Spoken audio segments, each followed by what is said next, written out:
स्वागत है आप सभी लोगों का मेरे चैनल साइंस टू टेक्नोलॉजी में। मैं अनुपम विपुल आप सभी लोगों का स्वागत करता हूं आज के शो कंप्यूटर वेडनेसडे में। आज हम लोग बात करेंगे क्यूआर कोड्स के बारे में। तो आइए समझते हैं। तो सबसे पहले समझिए क्यूआर कोड का छोटा भाई को समझते हैं, यानी कि बार कोड। मैं गारंटी दे सकता हूं कि आप इसे देखे हैं, इस्तेमाल भी कर चुके होंगे। आजकल हर जगह छोटे छोटे शहर में भी मॉल बनने लगे, तो इसका इस्तेमाल आप देख चुके होंगे। तो हिसाब ये समझिए कि ये है क्या, मतलब बार कोड या क्यूआर कोड है क्या। ये एक डेटा स्टोरेज मीडियम है। जैसे कि फ्लॉपी डिस्क डेटा स्टोर करता है, वैसे वाइनल रिकॉर्ड डेटा स्टोर करता है, ये भी वही करता है।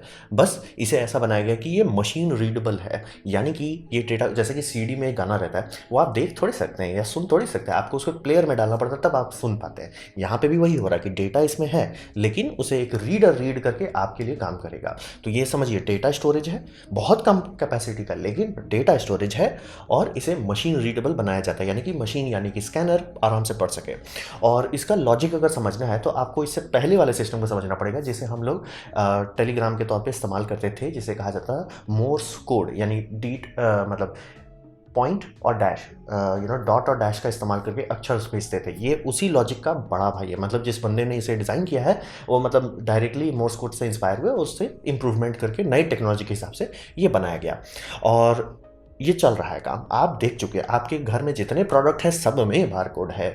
तो समस्या क्या है? समस्या ये है कि इसमें काफ़ी छोटा मात्रा में डेटा रखा जाता है और बार कोड का एसोसिएशन होता है। जैसे यूएसबी का एसोसिएशन मैंने आपको कई बार बताया, ब्लूटूथ का एसोसिएशन बताया, हर चीज़ का सबका होता है, बार कोड का भी है। तभी आप ऐसा बना सकते हैं कि बार कोड मतलब किसी भी दुकान में चल सके, किसी भी शॉपिंग चेन में इस्तेमाल किया जा सके, वो मतलब यूनिवर्सल किया जाता है। तो एक कंपनी है, उसको आपको बहुत भरपुष्ट पैसे देना पड़ेगा ताकि अब ये सीरियल नंबर अच्छे से अपने हिसाब से कर पाए। आप बोलोगे नहीं, मान लीजिए हम बहुत बड़ी कंपनी, हम अपना बार कोड बना लेते, बात सही बन जाएगा, लेकिन वो तभी काम कर पाएगा जब उसे आप मतलब आपके लोकल सर्वर से वो कनेक्टेड है।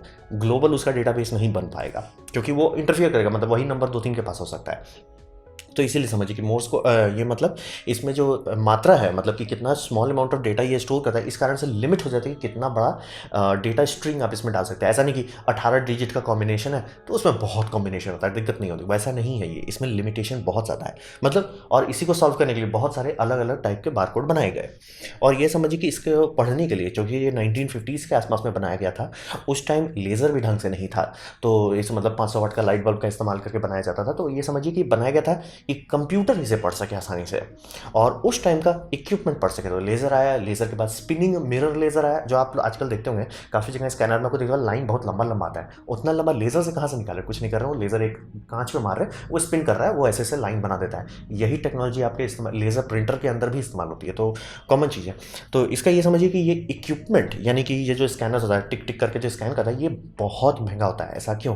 क्योंकि मास प्रोडक्शन नहीं, ये ऐसा चीज़ नहीं ना घर घर में मिलता हो, तो इसीलिए इसका दाम बहुत ज़्यादा होता है। मतलब लाखों रुपया, मतलब कुछ साल पहले तक लाखों रुपया लग रहे थे ये सब के लिए। मतलब सिर्फ बड़ी बड़ी कंपनी, जैसे कि आपकी मतलब बिग बाजार हो जाए या कोई टोटल मॉल हो जाए, ये सब लोग अफोर्ड कर पा रहे, आम आदमी नहीं सो छू सकता था, बहुत महंगा था। तो बारकोड का लिमिटेशन आ रहा था, मतलब लोगों को अब समझ में आ रहा था कि यार इसका लिमिट अब ज़्यादा फजीहत बन रहा है। तो लॉजिक हम लोग क्या लगा, तो पहले इसको उल्टा डायरेक्शन में चले, क्या क्या समस्या सुलझाना है। पहला, एक्सपेंसिव इक्विपमेंट ना जीना। इक्विपमेंट हल्का होना चाहिए, सस्ता होना चाहिए, सबके पास होना चाहिए। तो इक्विपमेंट को ये मतलब सॉल्व करना है। दूसरा, लो डेटा कैपेसिटी का मतलब होता है कि आपको एक ये बनेगी, रिपोजिटरी बनानी पड़ेगी। जैसे कि 9 डिजिट का आप लोगों को मोबाइल नंबर दिया जाता है, तो उसमें लिमिट है कि कितना मतलब कॉम्बिनेशन उसमें रह सकते हैं। इसीलिए आप देखिए कि यूट्यूब का एड्रेस इतना छोटा होने के बाद भी कैसे रखता था, क्योंकि उसमें अल्फा न्यूमेरिकल है, यानी कि 25 अल्फ़ाबेट प्लस मतलब 10 डिजिट्स, यानी कि 0 to 9 रख सकते हैं। तो और ये सब का मतलब कैपिटल और स्मॉल भी रख सकते हैं, तो यानी कि 25 50 में बदल जाता है, 50 प्लस, तो मतलब कहीं अराउंड 60 हर लेटर में होता है। तो 60 स्क्वायर बन, ये मतलब समझिए 60 टू द पावर मतलब 15 डिजिट का अगर वो कोड बना तो बहुत ज़्यादा वैल्यू बनाया जा सकता है। तो मतलब billion billion to the billion power का उसमें ये बनने वाला है, क्या बोलते हैं, वैल्यूज़ बनने वाले हैं। तो इसीलिए क्यूआर कोड को जब बनाया गया तो ये चीज़ डाला गया कि इसमें दोबारा ऐसा लिमिट नहीं होना चाहिए कि अरे कोई एसोसिएशन हो जो उसको मैनेज कर रहा हो और नंबर तभी काम कर पाए। नहीं, इतना डेटा दो उसमें कि आपको ये करने की ज़रूरत ही ना पड़े। तो लो डेटा कैपेसिटी का समस्या सुलझाना था। फिर फ्राजाइल होता है बारकोड जो है, मतलब जिस टाइम बनाया गया था उस टाइम तो बहुत ही नाजुक था, कि मतलब समझ बहुत हाई पावर के इक्विपमेंट चाहिए था, लेज़र भी बहुत हाई पावर का चाहिए था। धीरे धीरे वो नॉर्मल लेज़र पावर पे चलने लगा कि जहाँ पे बैटरी से आप उसको चला सकते थे। स्कैनर मतलब यूपीएस वाले, फेडेक्स वाले, डीटीडीसी वाले, ये लोग इस्तेमाल करते, टुक टुक करके स्कैन करने लगे। ये बहुत बाद में हुआ कि इतना कम पावर का ले सका, क्योंकि लॉजिक यही है कि लाइन है, लाइन पे लाइट पड़ेगा, लाइट अगर आ रहा है कि बाहर जा रहा है उसके हिसाब से वो रीड कर लेता है मोर्स कोड को एक तौर से। तो वो करने में, सुनने में बहुत अच्छा लगता है, लेकिन फिजिक्स में करने में वो बैंड बजा देता है। और थोड़ा सा भी स्क्रैच पड़ा है नहीं रीड कर पाएगा, टूट गया है कोई सा मतलब स्टिकर है, फिजिकली डैमेज हो सकता है, डैमेज हो गया काम खत्म। मतलब एकदम उसमें ये मतलब उसको एकदम फ्रेश रखना बहुत बड़ा समस्या होता है। तो फ्राजाइल नहीं हो कि मतलब नहीं थोड़ा टिकाऊ हो, और फिर प्रोप्राइटरी एकदम ना हो, क्योंकि आप सुनते होंगे जब भी कोई बारकोड बोलता है तो उसमें हमेशा उसमें कुछ लगा दिया जाता है, जैसे कि यूपीएस बारकोड वाला हो गया, फिर अलग अलग कोड्स आते हैं बारकोड के लिए। ये ना हो ताकि हर कोई इस्तेमाल कर सके। और तो इसका सलूशन सीधा था कि भैया स्कैनर को हटाइए और कैमरा को लगाइए। क्यों? कैमरा हर जगह मास प्रोडक्शन होने लगा है। कैमरा का सेंसर राजधानी स्पीड मतलब स्पीड से एकदम फटाफट उसकी क्वालिटी बढ़ते जा रही है। मतलब कुछ साल पहले आप बारकोड अगर ट्राई करते फोटो खींचने का, फोटो ही नहीं मतलब रख के एकदम स्थिर को, अब तो मतलब आप ऐसे ले जा रहे हैं, कैमरा देखा, फोकस किया, उसको कैप्चर किया, डेटा स्कैन हो गया, अब तब तक बस आपका हाथ इधर से उधर आया, इतना जल्दी आजकल हो जाता है क्योंकि कैमरा मास प्रोडक्शन वाला आइटम है। तो लॉजिक यही था कि सारे समस्या को देखा गया कि भैया इक्विपमेंट महंगा होता है तो उसे हटाओ। फिर डेटा की कैपेसिटी बहुत कम होती है, डेटा का कैपेसिटी शुरू से ही इतना डालो कि दिक्कत ना हो। फिर फ्राजाइल और प्रोप्राइटरी का समस्या को सॉल्व करो ताकि मतलब इसका यूनिवर्सल लैंग्वेज बन सके, जैसे यूएसबी यूनिवर्सल है, और कैमरा का इस्तेमाल करके ये सारी समस्याओं को सॉल्व किया गया। तो अब बात करते हैं इसके सिस्टम को समझने की कोशिश करते हैं। तो यहाँ पे समझिए कि इसको पढ़ने के लिए ये एक लॉजिक है, मतलब पिक्सल ग्रिड जिसे कहा जाता है। ये समझिए बारकोड को 2 डायमेंशन रहा है, बारकोड सिंगल डायमेंशन है, इसलिए लेजर का एक सीधा लाइन पड़ता है।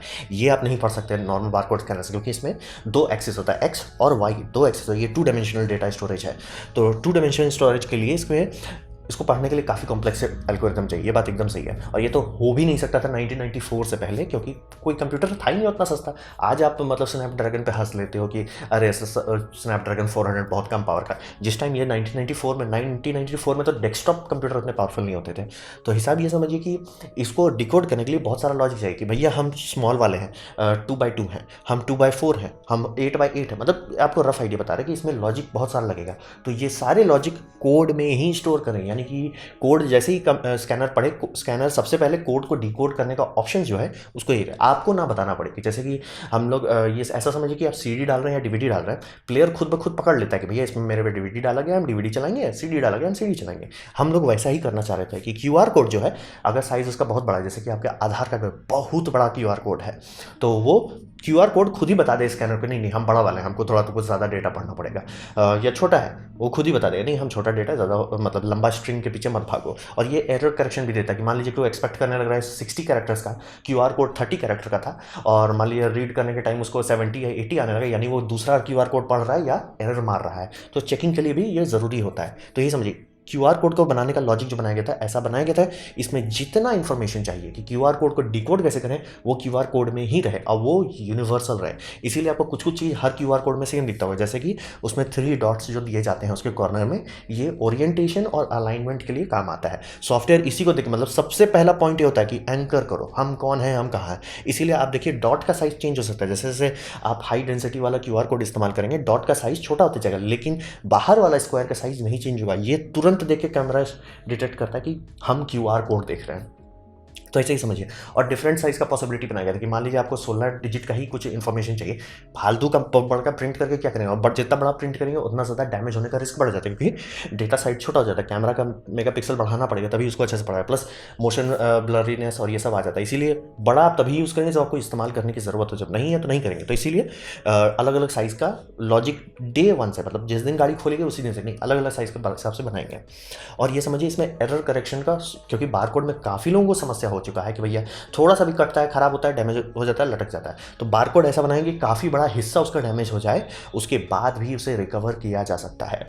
तो एरर करेक्शन पे काफ़ी मेहनत किया गया है। और ये डेटा मतलब इसका सबसे बड़ा जो मतलब जनरली इस्तेमाल होता है वो 3 किलोबाइट तक का डेटा स्टोर कर सकता है। आपको लगेगा यार 3 किलोबाइट बहुत कम नहीं हो गया? आप ये समझिए कि नंबर स्टोर करने के लिए या अल्फा न्यूमेरिकल डेटा यानी टेक्स्ट स्ट्रिंग को स्टोर करने के लिए बहुत से बहुत ज़्यादा है। मतलब आप कुछ भी मतलब कितना भी लंबा आप वेबसाइट एड्रेस डाल सकते हैं। आप ऐसा कर सकते हैं कि अपने पर्स में एक QR कोड बना के रख सकते हैं जो आपका पूरा पर्सनल इंफॉर्मेशन रख सकता है, जैसे कि आपका नाम, आपका ईमेल एड्रेस, आपका मोबाइल फ़ोन, हर डेटा को रखा जा सकता है सिर्फ एक QR कोड में। तो मतलब भले आपको 3 किलोबाइट कम लग रहा होगा लेकिन काफ़ी है। और नीचे मैंने एक वीडियो दे दिया है एक बंदे का जो थोड़ा भावनाओं में बह गया, उसमें पूरा गेम EXE के साथ बना डाला उसके अंदर। तो प्लीज़ देख लीजिए। तो यही समझिए सिस्टम्स का यही था कि जितनी गलतियाँ हुई थी बार कोड से उसे सीख के समझ के फ्लेक्सिबल बनाया गया ताकि अलग अलग साइज़ के हिसाब से अलग अलग आप इस्तेमाल करो। फिर उसमें एरर करेक्शन भी दिया गया कि कागज़ टूटे फूटे तो दिक्कत ना हो, और डेटा का कैपेसिटी बहुत बढ़ा दिया गया। मतलब 16 अक्षर की जगह पे 16 बाइट्स तक पहुंच जाना या किलो बाइट्स में पहुंच जाना बहुत बड़ी बात होती है।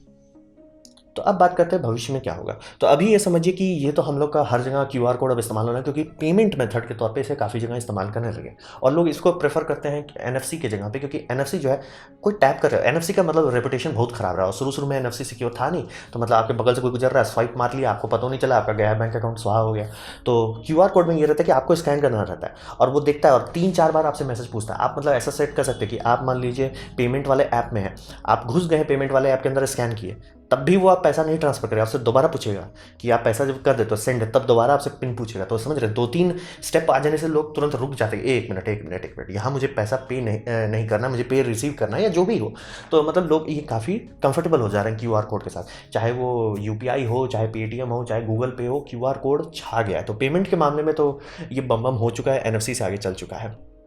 और ये समझिए कि क्यूआर कोड में इन्फॉर्मेशन है, लेकिन लोग और इन्फॉर्मेशन जानना चाहते हैं। तो आप बोलेंगे क्यों ना क्यूआर कोड को बड़ा करते हैं। बात यही होता है कि जितना वो बड़ा करेंगे उतना वो फ्राजाइल होता जाएगा, मतलब एकदम सॉलिड नहीं है, उसको रीड करने के लिए और अच्छे कैमरा चाहिए, मतलब समझ रहे, फजीयत बढ़ जाएगा। तो किसी को आइडिया है क्यों ना इसमें कलरिंग की जाए। आपको बहुत सारे क्यूआर कोड कलर मार्केट में दिख जाएंगे, लेकिन वो सिर्फ ये है, क्या बोलते हैं, कलर पोता गया है उसके ऊपर, उसका कुछ हो नहीं रहा, वो अभी भी ये चल रहा है, बाइनरी पे चल रहा है, यानी ऑन ऑफ डेटा दे रहा है। तो अभी हिसाब ये लगाया जा रहा है कि सारे कैमरा आजकल जो आते हैं सब कलर कैमरा आने लगे हैं। तो हिसाब ये रहेगा इसमें 3 डेटा को ओवरले कर सकते हैं, RGB डेटा को ओवरले कर देंगे। तो इससे ये रहेगा कि मतलब इसको अगर आप रेड चैनल में देखेंगे तो आपको एक क्यूआर कोड दिखेगा, ग्रीन चैनल पे देखेंगे दूसरा क्यूआर कोड दिखेगा, ब्लू पे देखेंगे तीसरा दिखेगा। और ऐसा भी किया जा सकता है, कंप्यूटर एल्गोरिदम आजकल इतना फजीयत वाला कैलकुलेशन आराम से कर सकता है कि रेड ग्रीन मिलाने पे आपको अलग मिलेगा और ग्रीन ब्लू मिलाने पे अलग मिलेगा। आप ऐसा सेटिंग से कर सकते हैं। तो बहुत कॉम्प्लेक्स कोडिंग आप अभी तक 2 डायमेंशनल थे, अब ये 3 डायमेंशनल हो गया है, क्योंकि अब इसमें एक और लेयर ऐड हो रहा है कि ये पिक्सल का, जैसे मान लीजिए एक डॉट है, उसका वैल्यू ऑफ आ रहा है, तो उसका ग्रीन में वैल्यू ऑफ आ रहा है, ठीक है, उसका रेड में क्या आ रहा है, ऑन आ रहा है, अच्छा, तो और उसका ब्लू में क्या आ रहा है। तो ऐसे ऐसे करके आप एक ही पॉइंट पे बहुत ज़्यादा डेटा स्टोर कर सकते हैं। तो अभी इस पर काम चल रहा है कि कलर बेस्ड, मतलब फैंसी नहीं बोल रहा हूँ, कलर, एक्चुअल कलर को ऐसे डेटा पॉइंट इस्तेमाल करने वाला, इस पर काम किया जा रहा है, ताकि मतलब जो क्यूआर कोड है छोटा ही रहे, फिजिकली नहीं कि मतलब, क्योंकि आप लोग देखते होंगे आधार कोड के साथ जिनको दिखा बहुत मुश्किल होता है स्कैन करना, वो जरूरत से ज़्यादा ही बड़ा मतलब क्यूआर कोड को छोटा करके पोत दिए हैं, मतलब ठीक से नहीं काम कर पाता। तो वहाँ पे इस तरह का इस्तेमाल करना ज़्यादा फायदेमंद होगा, क्योंकि साइट जो है, मतलब यानी कि जो एक यूनिट है वो बड़ा रहेगा, कैमरा आराम से डिटेक्ट करेगा और उसका रंग डिटेक्ट करने में उतना फजीयत नहीं होगा। और ये मतलब अभी रिसर्च लेवल पे है, ये इस पर अभी काम चल रहा है। जैसे मैंने बताया 1994 में क्यूआर कोड पे रिसर्च चला था, तब जाके गाड़ी खुली, ये अभी उस लेवल पे है। तो भविष्य काफ़ी इंटरेस्टिंग होने वाला है। मुझे अच्छा चांस है कि क्यूआर कोड काफ़ी लंबे समय तक हमारा साथ देता रहेगा। तो ये था मेरा प्रेजेंटेशन, छोटा सा वीडियो क्यूआर कोड के बारे में। उम्मीद करता हूँ आपको अच्छा लगा, कुछ सीखने मिला, आपको समझ में आया हो। अगर ऐसा है लाइक कर दें, दोस्तों शेयर कर दें, उससे मेरा काफ़ी भला होगा। नहीं अच्छा लगा, नहीं पसंद आया, कोई बात नहीं, आप डिसलाइक कर सकते हैं। मैं कहूँगा डिसलाइक 2 बार दबाएं, उससे मुझे पता चलेगा कितना ना पसंद हुआ है। मैं आपसे कहूँगा कि कमेंट लिखकर मैं हर कमेंट जवाब देने की कोशिश करता हूँ। आपसे कहूँगा सब्सक्राइब कीजिए, बेल दबाइए अगर आप फ्री हैं तो। आपने मेरा वीडियो देखा, जान कर मुझे बहुत खुशी हुई। धन्यवाद।